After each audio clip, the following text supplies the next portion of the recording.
Yo, what's up, ladies and gentlemen? Good to see you again. And this past Monday, we actually hosted our Bounty Battle number 7, the 7th online webcam event, and it was fantastic. We had such a good time. Thank you to everybody that showed up, that also played in the event. I really appreciate you guys. I think it went really well. No hitches, very smooth. I was very happy with how it all turned out. But we had a couple of interesting deck lists that ended up topping the event, so I wanted to go over some of those. And the event that ended up, the deck that ended up winning the event was maybe a little surprising, because I think that there was an outstanding amount of players. Almost 30% of the players that were playing in the event were playing green purple Luffy. So to see that statistic, I was thinking assuredly that deck's gonna win, but it did not. And in fact, we ended up having a first place being taken by Marco here, and it was really cool to see this. I think that he had a great run. I think his first 3 matches were actually I can't remember exactly what they were, but they weren't green purple Luffy. It was actually more of like kind of unique, interesting matches that he was maybe not planning to see those exactly, and was able to succeed very well. And then his last 3 matches were all green purple Luffy, and he was able to go on a tear with this deck specifically. We got to watch a lot of his matches on stream, so if you do end up wanting to see some of the gameplay of this deck, you can just go back and watch either in my YouTube VOD here or on my Twitch VOD, and it should be in the live stream section. But Hawaii, I believe I'm pronouncing that name correctly. I hope I am. Taking first place with Marco here, running a bit of an interesting list. There were a couple of cards that I was a little surprised not to see in the list, and then others that I was like, oh wow, okay, that's kind of like unique ratios that I maybe wouldn't have seen coming. But we do have the 4 of Otama, as well as the Mass Deuce for the 2K counters. We also have the Chopper blocker being the 2K counter from, what was it, OP9, I believe, or maybe it was, I think it was OP9. It might have been OP10, but this 2K is just, it's just an insanely good blocker for this deck specifically, as well as many others. But having those 12 2Ks, I guess, was enough for him. But he was able to find a lot of, draw ability through running 4 of the Ivankovs, as well as 3 of the new Nefeltari Vivi from EB02. I think this card is actually insane. It's a card that's going to probably be played in quite a lot of blue decks going forward, but I do think that there is a bit of a fall off for this card, specifically because of OP11 right around the corner. Getting that Nami that is just outstanding, a 5/6 blocker that's draw 3, trash 2. But I still think that this card is incredible. Being able to, if your leader has multicolors, but having blue in the color, obviously, being able to draw 2 cards when you're at 5 or less in hand is definitely a really good, 3-cost exception right there. So I like the idea, and it's really nice that this card can be recycled through the deck using the 6-cost Jozu. So bouncing that back, reusing it over and over again can be really nice. I think the only maybe trade-off per se is the fact that this doesn't have blocker. I think if it did, I think the card would actually be almost too good. But it's really solid for the Marco list specifically. Ivankov as well, just being able to draw out a lot of the cards, and we saw multiple times that he was able to set up Duval onto the top of the deck, whether that was through leader effect or the Don Quixote do Flamingo 3-cost. So having that blocker, but then getting to kind of scry the top 3, really getting to choose what I'm going to be playing out, was fantastic. It worked out really well for him. It's also a blocker that is really annoying to deal with. You don't want to have to waste some form of KO or removal for a 2-cost blocker that really already did its job, and if it gets removed, it's arguably still doing its job. So Duval just works I don't believe this card works in any other deck, but in Marco, it shines heavily, especially in combination with Ivankov. I think that the GOAT of at least the matches that we watched was Newgate. I think Newgate was able to completely just dominate almost every matchup that he was playing. This in tandem with the leader effect, as well as building Snake being at 4, having multiple forms of power reduction, and then having Newgate on board either previously or just being able to play it out even on 7, because you can just attach the Rested Dawn to your leader and then gain Marco effect right there, is massive. So I think the Newgate definitely was shining in a lot of the matchups that we watched on stream. Obviously he ended up crushing it, but one thing that was very shocking to me was no 9-cost Sanji. No 9-cost Sanji to be able to play out like a Sanji into Rayleigh, Sanji into Newgate, Sanji into almost anything in the deck. But obviously he took those slots for Sanji and then placed them elsewhere in the deck, and it worked out extremely well for him. Very control heavy deck here, being able to remove a lot of pieces, also having answers for maybe some of the more aggro matchups, being the Gravity Blade, as well as Red Rock for some of those taller decks. I thought this was really cool, and I mean, congrats for going 6-0, crushing it with Marco in the event. I just thought this was really neat, and obviously an incredible counter to Green Purple Luffy here in the EB02 meta before we hit OP11. Going into the second place Green Purple Luffy list. Now, there was multiple Green Purple Luffys that I could have included into this that did top the event. I chose to only include 2 decks because I do think that more or less the deck is kind of figured out. It's just a couple of tech choices that are pretty interesting. Now, second place, I do believe ended up losing round 4, but went 5-1 and ended up finishing in second place. The next Green Purple Luffy list is actually 5th place, which is ironic because he ended up playing in the finals, losing, and somehow getting 5th. And we ended up finding it out that I think he got the down pair twice. So pretty interesting how that ended up working out. BCP has a kind of an interesting way of doing the opponent match win ratio comparatively to Bandai TCG Plus. So that was just kind of funny, just a funny little tidbit. But yeah, some interesting tech choices here. I do love to see that the 4-cost radio knife has been kind of being introduced to a lot of the Green Purple Luffy lists as of recent. I personally don't love the card, but I do think that it has such a good time into some of your bad matchups. It's really great into Bonnie, being able to remove some of those 5 costs. It actually works really well in tandem with Luna as well. So if you can rest a 6 and then KO a 5 and then use Luna on the rest of the rested board to completely freeze out your opponent and stop them from attacking. I was able to get a game off of a mirror match by doing that combination, and it was absolutely huge. I was able to rest their 6-cost Luffy because I was at less dawn. They couldn't use their stage to buff it up. And then I used Luna to get everything, completely frozen. So it was a beautiful sequence that, these cards really work together well. And I don't think the trigger is as reliable as Luna's, being able to rest an opponent's character with Luna, the radio knife only being able to rest a 4-cost, but still is pretty relatively nice. So I get the idea there. Only running the 2 of 4-cost Zoro. Surprising, but understandable. I do think this card shines into particular matchups, but it also feels just like a card that you wish was taking up a different spot. I was running 4 at the beginning of EB02, and it did really well for me because I was expecting a lot of counterplay to the deck. But I think the more that the EB02 has progressed, I think that having this card at 2 or 3 makes sense.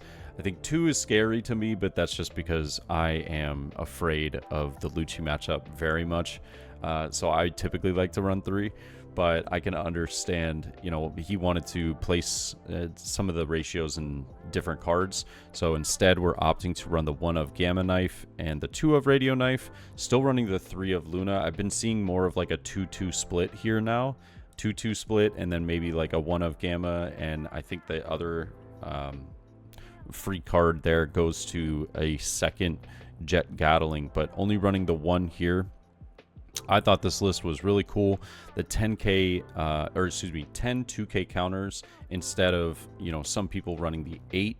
I've been feeling comfortable at 8, but 10 I feel like is more reliable because this deck can get very bricky very fast. So huge congratulations though to Boozy here for taking second place with the green purple Luffy list, and then going into the list that played in the finals by Cody Angeloff. We had another green purple Luffy list that was pretty interesting. Instead of running Gamma Knife, we were running the Thunder Bagua. And I thought that was unique because there are a lot of instances with this deck at the very end where you're trying to do these kind of small test swings, and you end up having more Dawn than you really need at the end of a turn. You'll pass with like 3 active, and you don't have 3 Gum Gum Giants. You maybe have 1, but you're just like, yeah, it just kind of didn't have anything to do with that other 2 Dawn, or maybe I could have done it based off of how my opponent reacted, but I didn't expect them to react that way, so that's why I kind of swung a little lower. But I think this deck is really nice. I love the fact that he's running the 3 Nico Robins. I really genuinely think this blocker is... I've seen a lot of people kind of dropping this in place of like having the 2-cost chopper blocker. I just think Nico is incredibly good into the mirror. It's incredibly good into a lot of other matchups as well. So in my opinion, I think 3 Nico is awesome, and it does make me feel good to see Cody in the same realm, having that same idea. The Thunder Bagua is really neat. Running the 2 of Radio Knife, 2 of Electric Luna also is very interesting. Very standard numbers though across like all the normal cards that you would expect to see in this list. So I just thought the Thunder Bagua was very interesting. Also potentially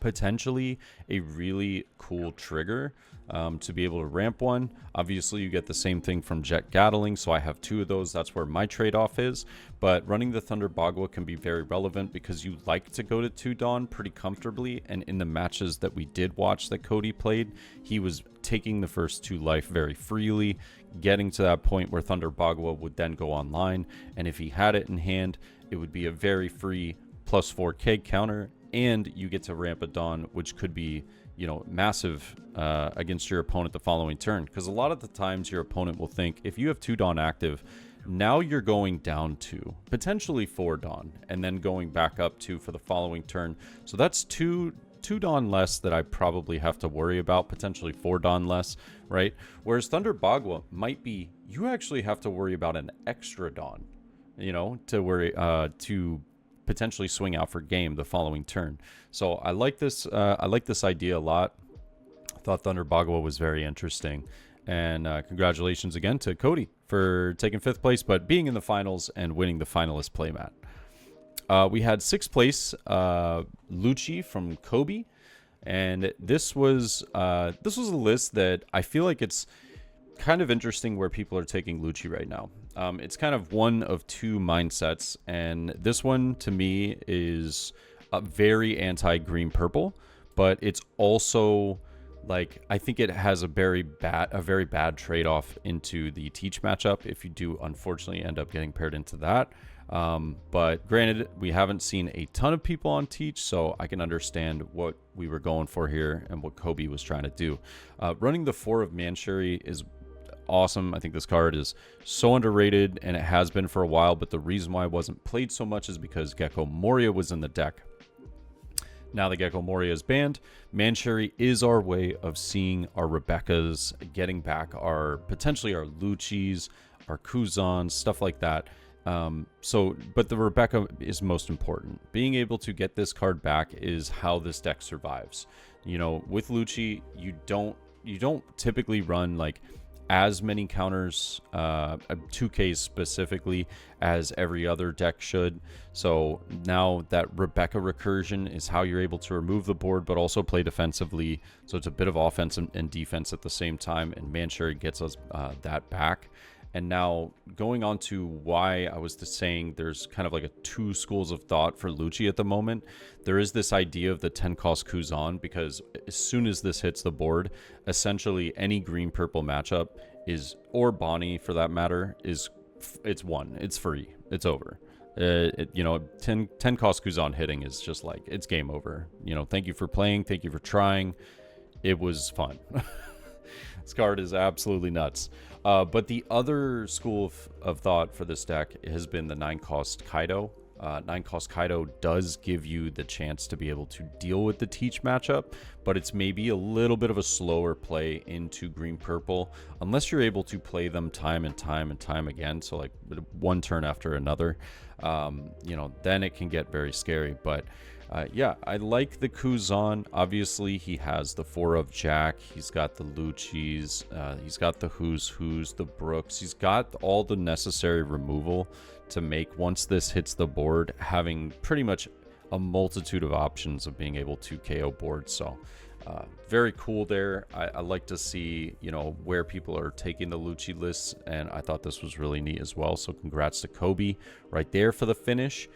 We had 7th place going to Enel.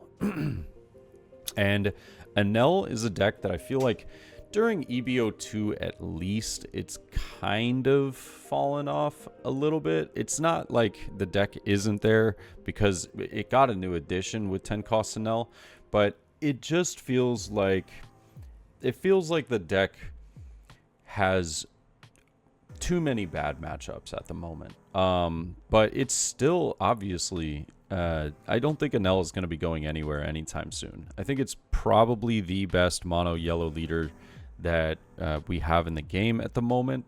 So, obviously doing really well with this, taking 7th place. We're going to have the 4 of the new Enel card, 3 of the Ace, 3 of the Yamato, 3 of the Katakuri, and then this was pretty interesting, 2 of the 8-cost Kid. I like this, and I'm not entirely sure, simply because I don't play Enel very much myself, what the whole idea of this card is for the deck. I could see that there might be some starving ideas with this deck if you're trying to starve out your opponent and then maybe just whittle down life with that. But I don't see like a lot of the typical cards you would potentially see for the kind of starve idea, which would be the 4-cost Kuzans. We aren't seeing like that, I don't know, that build. So personally, I'm not entirely sure what use this kid is for in the list, but clearly it did really well for him here. It could just be another substitution for an 8-cost play once you get closer to your top end. So I guess, that could make a lot of sense as well. But having the Sanji blocker in here from EB02, which is, I believe, if I remember, because it's very small to read the text, but I believe this is the 5/6 draw 2 trash one if you have 3 or less, or maybe it's 2 or less. It's 2 or less life. But being able to cycle out some cards, because we do have quite a few bricks in the card, or in the deck. That's 21 exactly, no counter cards in here, so being able to cycle out a little bit. The Nami's a must. This card is just far too good. Being able to provide removal, but also develop a character onto the board, an attack onto the board is huge. Satori, the nice 2K that can also be played to the board. Basil Hawkins, some more cycle, but also just a really annoying card. Like, you have to leave this on the board against Enel because you don't want to just constantly swing at it. But there are turns where you might swing at it, which is a little bit weird, because if they're able to heal and you're only able to get 1 life off of them, and you have enough life that a Yamato, 9-cost Yamato pops something, can be pretty tragic. So you might swing into Basil Hawkins just to remove 1 of your life to get out of range of a potential Yamato the following turn. The Braham, I think, is the Oh my goodness, I think this is the event removal card. See, these are some cards I haven't seen in quite a long time, but the Braham, you know, probably does exceptionally well into green purple Luffy, Teach, Reiju, you know, stuff like that, where the very limited stage removal that we have in this game actually shines. So I love to see that there is, you know, a deck that says, hey, there's a lot of popular lists out there that are currently playing all kinds of stages. Even Shanks and Bello Betty are now running a couple of stages. Bello Betty running the Revolutionary Army Searcher. Shanks has been teching in that stage that gives minus 1k to a character on board. So I think that Braham definitely fits in there pretty well and does some potential, you know, great stuff for the deck. And then rounding it out with the 2k counters as well as the Shirahoshi blocker. So pretty cool. Also having the Damned Punk for some of the removal. I like that. It gives you a little bit of information on life as well as the removal of a 5 cost, which can be pretty tricky. And if your opponent's not able to pump up their Sanji Pudding or their Smoker for Bonnie, or you know, some of the other 5 costs that are very important in every deck, this card is just fantastic removal for that and cycle through the trigger. So congratulations to favorite anime villain for the Enel placement. And we had 9th place going to red purple Luffy, which I thought was pretty cool. This is a deck that I haven't seen too much of, because it feels like it's got enough bad matchups that are really popular in the meta. It's like Lucci. I think this deck literally just can't win against Lucci. I think it's just unwinnable, if I'm being honest.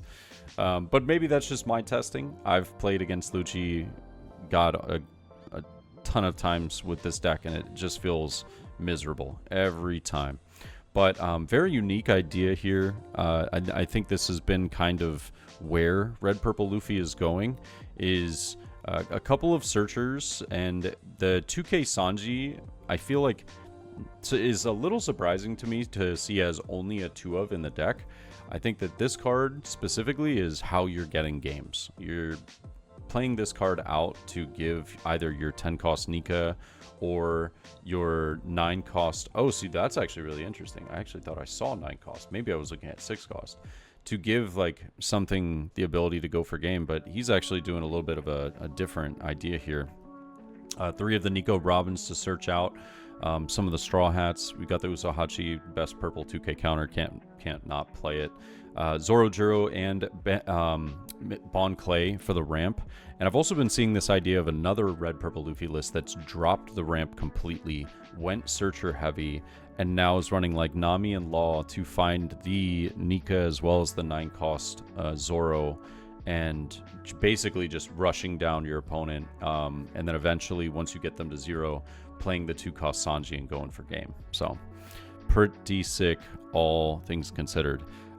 We've got the 4 cost Law as well, being able to do a lot of hand removal, which is really solid into decks like green purple Luffy, just because they tend to have a very large hand size.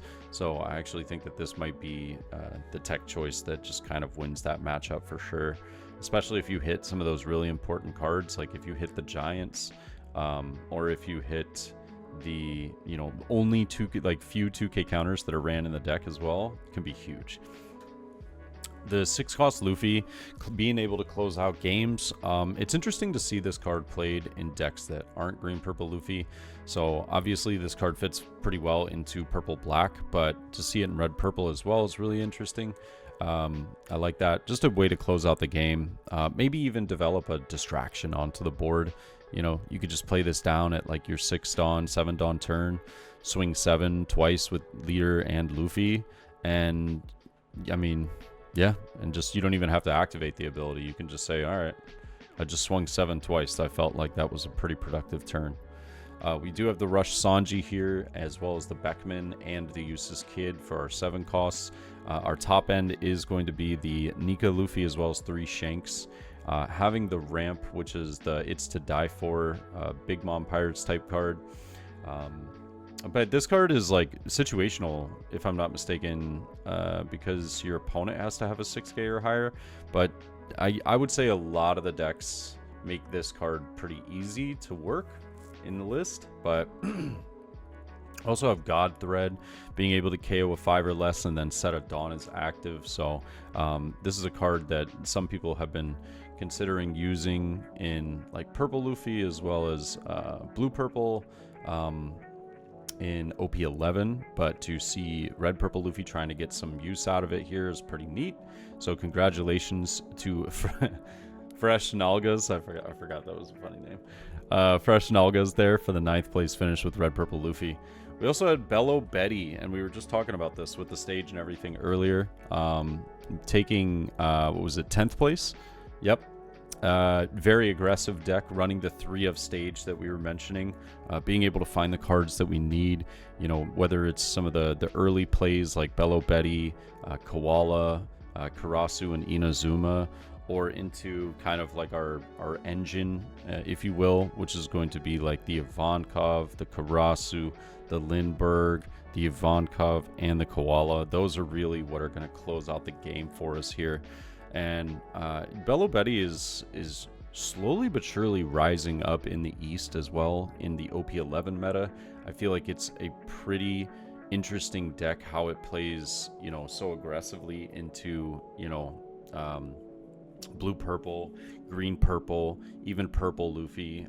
So it does actually really well into these purple matchups. But I think that's where some of the tough part of this deck, in my opinion, comes in, is because as much as you might succeed or shine into those matchups, you're kind of conceding some of the other ones that, you know, they just look at this matchup as very free. So I think it can be pretty tough, but it is awesome to see Bello Betty's doing pretty well. It's a very quick match typically when you're playing against Betty. And we watched a couple of interesting games on the live stream as well, where, you know, some had the idea of playing slower, which is like my mentality typically into Betty, where I'm not attacking them until I have a board developed. And then we had others that were just completely rushing it down, you know, didn't care about triggers whatsoever, and were just swinging left and right, hoping and praying that there were no triggers that were too punishing. And so Bello Betty being able to do very well here is really interesting, because I think Bello Betty's mindset never changes, but I think that how other decks manage to play into Bello changes. And this does also feel like a pretty dice roll dependent deck, which becomes very interesting. Like without second, the deck doesn't do exactly what it wants as quickly as it would like to. So it gets a little weird there, but going second definitely helps here. We also have, and congrats to Curry-kun for that placement with Bello Betty. We also have the 13th place Teach going to Terracool.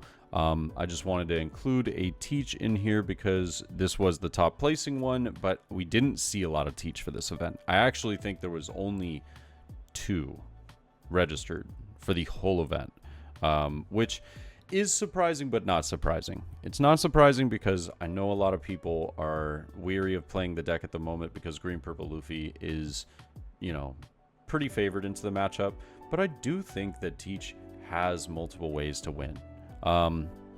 The biggest thing being the 6-cost Liberation here. Liberation is just a win more card into that matchup, and I understand why a lot of people have hopped off of the deck simply because of that, but this card really alone can just carry the idea completely. We also have the Tempest Kick being played, which gives a little bit more reduction into being able to pop with our Dock Q. We have Laboon being introduced back into the deck. A lot of people had been dropping that in OP10.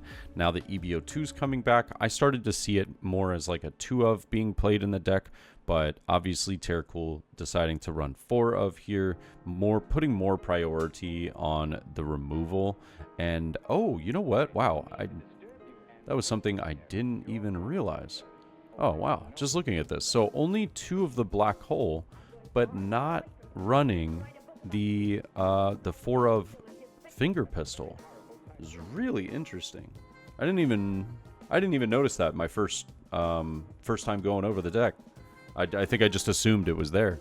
Wow. Okay. So now it's got to be the priority for sure. Now is Docu with the removal. Kuzan being able to bring that back as well, and the black hole, as well as liberation. Yeah, that's the only ones. Wow, that's actually really interesting. That's surprising. I'm sorry. I caught myself off guard here. I didn't notice that the first time I looked through the list, so that's on me for missing that. I would have been more prepared. But, yeah, okay. The only 2 of Lafitte. I have been seeing a lot of people dropping this card more to like a 2 or 3. I don't play a lot of Blackbeard, so I think maybe it's just for space and the consistency alone, just from stage as well as my era, kind of gives you enough that you don't really need to see the card as much, is my idea behind that choice.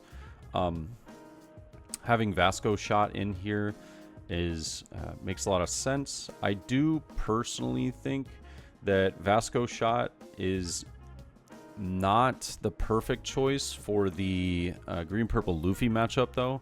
I think that I have seen a few people running the 5-cost Katarina Devon that can be played off of Kuzan, because that way it gets around. It typically gets around like a lot of the ways that green-purple is able to rest and, you know, deal with, you know, some of these smaller characters on the board. So but I understand that, you know, sure, you get rid of the on plays. Yeah, that means Vasco shot's fine. But at the same time, like with the sheer amount of like rush and stuff like that, having Katarina Devon can just be like a potential win on the clapback because of like the double attack or the banish. It's a very scary card to deal with personally. Yeah, but I'd love to see it, and that's going to be rounding out the deck lists here. So congrats to Terracool for that. But I have all this information on Iris, and that will be linked down below. So if you want to check out these deck lists yourself, and you want to just have them and not have to come back to this video every time, you can check out Iris, which is linked below. It's actually a resource center that we're trying to build free One Piece information for everybody to have access to, whether that's guides, deck lists like this, you know, just very unique and helpful videos, all kinds of stuff. We're trying to put as much resourceful information on there, and free resources for everybody to access. So thank you again for watching. Hope you guys enjoyed, and if you have any questions about the deck list, feel free to ask down below, and I'm sure that maybe one of the players that played in the event might be able to tune in and, you know, answer some of the questions, or I can try and give an opinion myself. But until the next time, guys, hope you have a great day. Peace.